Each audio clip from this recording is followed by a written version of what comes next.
Andhra Pradesh public service commission group 2 పరీక్షలకు సంబంధించి సుమారు 1000 పోస్టులతో నోటిఫికేషన్ ఇచ్చింది.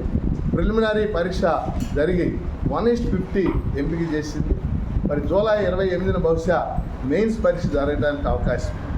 మరి ఈ పరీక్షకు సంబంధించి Saint marks Lutheran college Chirala ఆధ్వర్యంలో వాళ్ళు మహత్తరమైన ప్రయత్నం చేస్తున్నారు. ప్రిలిమినరీ పరీక్షకు సంబంధించి వాళ్ళు ఒక అవగాహన సదస్సు పెట్టడమే కాకుండా క్లాసులు కూడా నిర్వహించారు. ఆ ప్రిలిమినరీ పరీక్షలో సుమారు 30-35 మందికి పైగా క్వాలిఫై కావడం జరిగింది. వాళ్ళకు ఇప్పుడు మెయిన్స్ పరీక్ష 300 మార్కులకి జరగబోతుంది. ఆ మెయిన్స్ పరీక్ష సంబంధించి కూడా ఆంధ్రుల చరిత్ర, భారత రాజ్యాంగం, ఆంధ్రప్రదేశ్ ఆర్థిక వ్యవస్థ, భారత ఆర్థిక వ్యవస్థ, సైన్స్ అండ్ టెక్నాలజీ ఈ విభాగాలకు సంబంధించి మరి శిక్షణ నిర్వహిస్తున్నారు. ఇది చాలా గొప్ప విషయం.